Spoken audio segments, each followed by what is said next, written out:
വീണ്ടും വരുവാനിരിക്കുന്ന യേശു ക്രിസ്തുവിന്റെ നാമത്തിൽ ഏവർക്കും സ്നേഹവന്ദനം.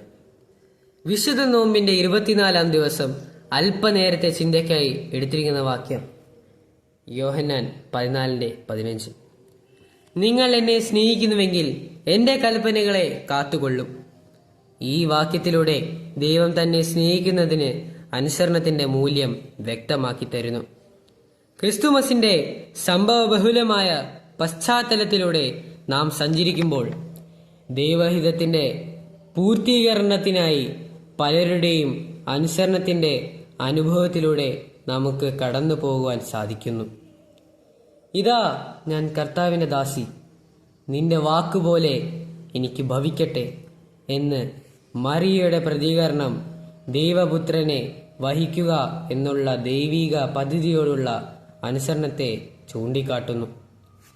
ഗർഭിണിയായ മറിയയെ ഭാര്യയായി സ്വീകരിക്കുവാനുള്ള ജോസഫിന്റെ തീരുമാനം ജോസഫിന്റെ ദൈവത്തിനോടുള്ള അനുസരണത്തെ ചൂണ്ടിക്കാട്ടുന്നു. ദൈവദൂതന്റെ അരുളപ്പാട് അനുസരിച്ച് കാലിത്തൊഴുത്തിലേക്ക് സഞ്ചരിച്ച ഇടയന്മാരും ദൈവശബ്ദം കേട്ട് വഴിമാറി സഞ്ചരിച്ച രാജാക്കന്മാരും അനുസരണത്തിന്റെ പ്രതീകങ്ങളാകുന്നു.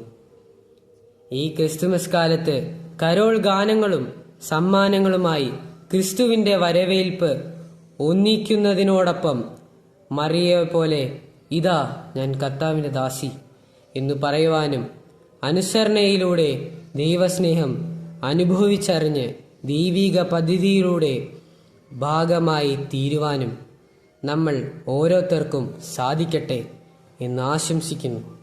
Wish you all a very Merry Christmas.